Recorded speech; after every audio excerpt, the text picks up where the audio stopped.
नमस्कार दोस्तों। तो दोस्तों आज आपके लिए एक बहुत ही इम्पोर्टेंट जानकारी हम लेके आए हैं। किसी भाई ने पूछा कि सर डीटीएच के अंदर लगने वाला वायर होता है वो हमें कितने दिन के बाद चेंज करना चाहिए। तो इसी के ऊपर हम चर्चा करेंगे। वीडियो पूरा देखिए और अगर अभी तक आपने अगर चैनल को सब्सक्राइब नहीं किया है तो प्लीज़ अपने चैनल को सब्सक्राइब करें। जितने भी नए भाई आए हैं पहली बार अपने चैनल के ऊपर और जिन्होंने कर रखा है उनका फिर से एक बार दिल से धन्यवाद। तो दोस्तों कई बार आपने देखा होगा कि आपकी डिश के अंदर न तो डिश हिलती है न उसकी एलएनबी ख़राब होती है, फिर भी अपना वायर के अंदर उसके सिग्नल अच्छे से नहीं आते। आपके बॉक्स में आपने देखा होगा कई बार जैसे सिग्नल 60 के करीब आ गए, फिर 40 के करीब आ गए, तो एक बिल्कुल सेटेबल नहीं रहते। तो उसका क्या कारण होता है? तो दोस्तों इसका कारण होता है मेन अपनी डीटीएच के अंदर ये लगने वाली जो केबल होती है, इसका मेन कारण होता है। और ये केबल हमें कब चेंज करनी चाहिए, और अगर हम चेंज करने हैं तो फिर कर रहे हैं तो कौन सी केबल हमें लेनी चाहिए। तो आपने देखा होगा कि लोकल मार्केट के अंदर इतनी सारी लोकल केबलें आती हैं जो अपने नॉर्मल डीटीएच के साथ आती हैं। वो एक टुकड़ा आता है और उसके साथ में इनबिल्ट ये आपको कनेक्टर देखने को मिलते हैं इस तरह के प्लास्टिक के, इसके साथ में ही लगे हुए। मैं आपको दिखाता हूँ एक बार। जो ये कनेक्टर होता है उसके साथ में ही इनबिल्ट आता है, जो कि प्लास्टिक का होता है और बहुत ही नॉर्मल और हल्की क्वालिटी का आता है। तो और ज़्यादा दिन होने से 1 या 1.5 साल होने से उसके अंदर वो यहाँ जो जंग आके और उसकी कनेक्टिविटी लॉस हो जाती है। इसके कारण इसके सिग्नल प्रॉपर अपने सेट टॉप बॉक्स के अंदर नहीं जा पाते। तो अगर आपका भी वायर 1 या 1.5 साल पुराना है या फिर आपने लोकल लगा रखा है तो उसको आप नया RG6 वायर लेके, कुछ इस तरह का हार्ड मटेरियल का आएगा ये, और RG6 केबल का ही प्रयोग करें। तो ये कम से कम आपने ओरिजिनल लगा लिए एक बार तो इसके 2 या 3 साल तक चांस नहीं है कि ख़राब जल्दी से हो जाए।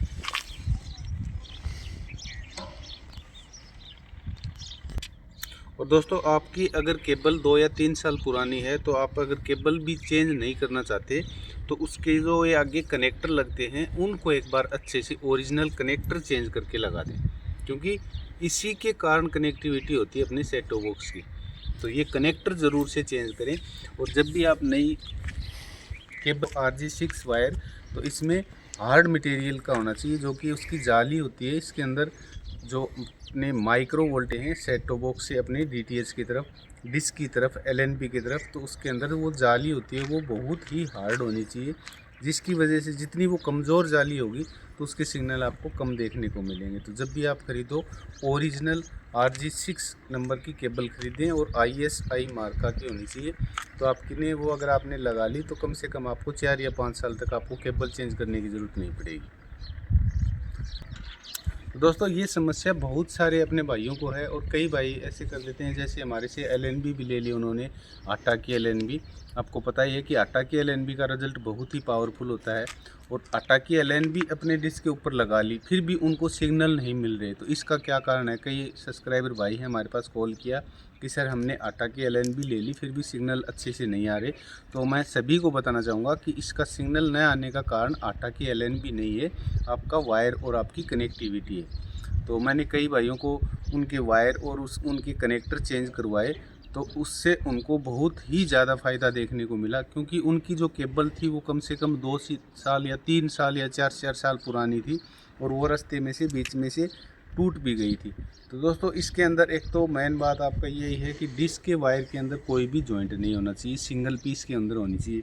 उसके बाद में उसके जो आगे कनेक्टर लगते हैं वो बिल्कुल लूज न हों, अच्छी क्वालिटी के हों, क्योंकि उनके अंदर पानी जाके जंग आने से उनकी कनेक्टिविटी सही नहीं हो पाती। और जब कनेक्टिविटी सही नहीं होगी तो उसके अंदर वोल्टेज नहीं जाएंगे, और वोल्टेज नहीं जाएंगे तो उनके सिग्नल प्रॉपर आपको देखने को नहीं मिलेंगे। तो हमने ये चीज़ें उन भाइयों को बताई, उन्होंने अपने डिश के वायर चेंज किए, केबल चेंज की और नई केबल लगा के RG6 की, और अपने सेट टॉप बॉक्स के साथ कनेक्ट करके और आटा की एलएनबी के साथ उन्होंने अपने 2 फीट के ऊपर, मैंने पिछली वीडियो बनाई थी जो कि अपने 52 डिग्री या सेट की है, तो 52 डिग्री या सेट के अच्छे सिग्नल प्राप्त कर लिए उसी अपने आटा की एलएनबी के ऊपर।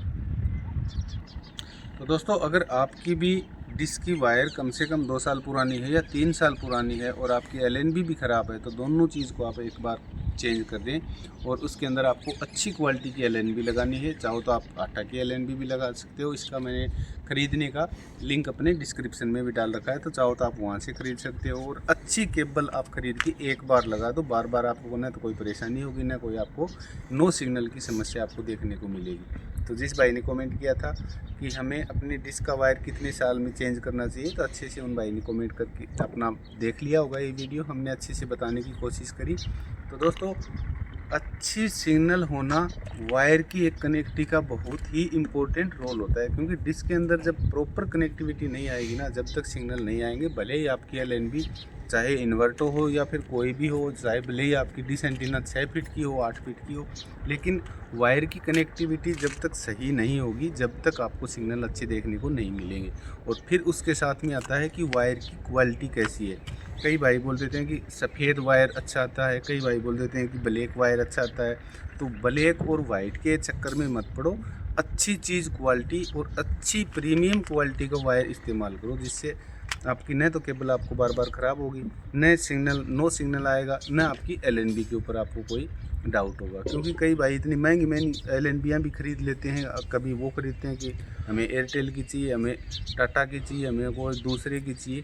तो लेकिन दोस्तों, सबसे अच्छी और सबसे सस्ती आज के दिन अपनी LNB आती है तो आटा की आती है। और कई भाई बोल देते हैं कि आटा का रिज़ल्ट अच्छा है नहीं, तो उन्होंने शायद उनको यूज़ करके नहीं देखा है। वो वैसे यूट्यूब के ऊपर वीडियो देख लेते हैं, या फिर उन्होंने ले भी रखी है तो न तो उसका वायर सही होगा, न फिर उसका सही एंगल होगा, न फिर डिश की सेटिंग सही होगी। तो इस तरह से कई कारण होते हैं कि उसकी सिग्नल प्रॉपर ना आना। तो अगर आप भी अच्छी क्वालिटी की LNB लेना चाहते हो और अच्छा आप अपने डिश के अंदर सिग्नल पाना चाहते हो, तो इसके लिए सबसे पहले अपनी कनेक्टर चेंज करें, केबल चेंज करें। और जब भी आप केबल लेके लगाओ तो नई केबल RG6 की और ओरिजिनल क्वालिटी की ही अच्छी क्वालिटी की केबल आप लगाओ, तो जब भी आपको अच्छे सिग्नल प्राप्त होंगे और कभी भी आपको डिश के अंदर नो सिग्नल देखने को नहीं मिलेगा।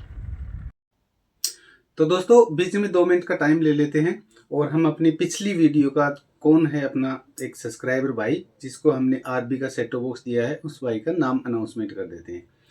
तो उस भाई का नाम है, जो आपको कमेंट दिखाई दे रहा है, जानू 0786।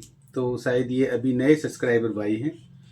तो इन भाई को अपनी तरफ से, अपने चैनल की तरफ से दिया जा रहा है RB का full 4K HEVC 10 bit सेटो box बिल्कुल फ्री गिफ्ट के रूप में। और सिर्फ सेटो बॉक्स ही नहीं, इसके साथ में कुछ आइटम और भी दिए जा रहे हैं। जैसे अपनी एक है पावरफुल आटा की LNB, जो कि अपने इसके साथ आप लगाओगे तो आपको अच्छे सिग्नल प्राप्त हो जाएंगे। उसके साथ में एक आइटम और भी दिया जा रहा है, हमने कुछ चेंज किया है। हम ये इसीलिए कहते हैं अपने सब्सक्राइबर भाइयों को अपने चैनल के ऊपर जुड़े रहिए, ताकि आपको नए नए हम आगे जो भी इसके अंदर ला रहे हैं तो आपको भी कुछ नया देखने को मिलेगा। इसके बाद में दोस्तों, RB TV सेटो बॉक्स के साथ आपको पता है कि HDMI केबल नहीं आती है, कंपनी नहीं देती है। तो हमने सोचा कि इसके साथ हम RB के सेटो बॉक्स के साथ HDMI केबल भी देंगे। तो इस बॉक्स के साथ हम HDMI केबल भी इस बॉक्स के साथ में दे रहे हैं। तो दोस्तों, यहाँ आ जाती है इम्पोर्टेंट बात जो कि सभी को जाननी चाहिए। तो ये है कि जैसे अपना ये सेटो बॉक्स है, इसके हम आपसे कोई पैसे नहीं ले रहे। बाद में इसका जो भेजने का चार्ज होता है, पैकिंग वगैरह का चार्ज होता है, वो आपको कुछ पे करना पड़ता है। उसके बाद में अपनी LNB का चार्ज आपको देना होगा और आपको ये HDMI केबल का चार्ज आपको देना होगा। तो कुल मिला के आपको अपनी आटा की LNB का, HDMI केबल का और इसका पैकिंग का और भेजने का चार्ज होता है, वो आपको पे करना पड़ेगा। तो इन भाई को ये सारी चीज़ें अच्छे से समझ में आ गई होगी। तो ये भाई अगर अपना वीडियो देख रहे हैं तो जल्दी से मैं इनको कहना चाहूँगा कि अपने दिए गए WhatsApp नंबर के ऊपर आप अपना एड्रेस हमारे पास भेज दें, ताकि हम आपका ये सामान जल्दी से जल्दी डिस्पैच करवा दें और आपको जल्दी से जल्दी मिल जाए। क्योंकि दोस्तों, ये हमने इसीलिए सोचा कि पहले हम इसके साथ भी मोबाइल चार्ज करने की डाटा केबल दे देते। तो हमने सोचा कि अगर इसके साथ में HDMI केबल नहीं आती है और अगर आप इस बॉक्स को अपनी LED TV के साथ कनेक्ट करके देखना चाहते हो, तो आपको मार्केट से लेनी पड़ेगी। तो हो सकता है आपको वो लोकल देखने को मिले या अच्छी क्वालिटी की ना देखने को मिले। तो हमने सोचा कि हम हमारे सब्सक्राइबर भाइयों को अच्छी क्वालिटी की एक HDMI केबल इसके साथ में दे दें। तो आपका क्या सुझाव है इसके बारे में, आप हमें ये भी कमेंट करके बताना। तो दोस्तों इसी तरह से हो सकता है आपका भी अगला नंबर आपका भी हो सकता है। तो दोस्तों अपने चैनल के ऊपर बने रहें और ज़्यादा से ज़्यादा अपने चैनल को शेयर करें और सब्सक्राइब करें। तो दोस्तों अभी तक आपने सब्सक्राइब नहीं किया है तो प्लीज़ आप भी सब्सक्राइब कर लिए अपने चैनल को और अपने दोस्तों के पास भेजें। तो चलिए दोस्तों अपने वीडियो के ऊपर, तो ये था अपना पिछली वीडियो का भाई जिसको ये मिला है सेट टॉप बॉक्स RB का अपने चैनल की तरफ से। चलिए चलते हैं अपने वीडियो के ऊपर। तो दोस्तों आपको ये जानकारी कैसी लगी और इसके बारे में आपका क्या सुझाव है, क्या आपका कोई कमेंट है या आपका कोई सवाल है तो डायरेक्ट हमें कमेंट करके या व्हाट्सएप के ऊपर आप हमें मैसेज करके पूछ सकते हो। तो ये वीडियो आपको कैसी लगी, ये जानकारी कैसी लगी, हमें कमेंट करके ज़रूर से बताएं। तो मिलते हैं कल नेक्स्ट वीडियो में, आपके लिए एक और अच्छी सी जानकारी लेके आएंगे। तब तक के लिए नमस्कार, जय हिंद।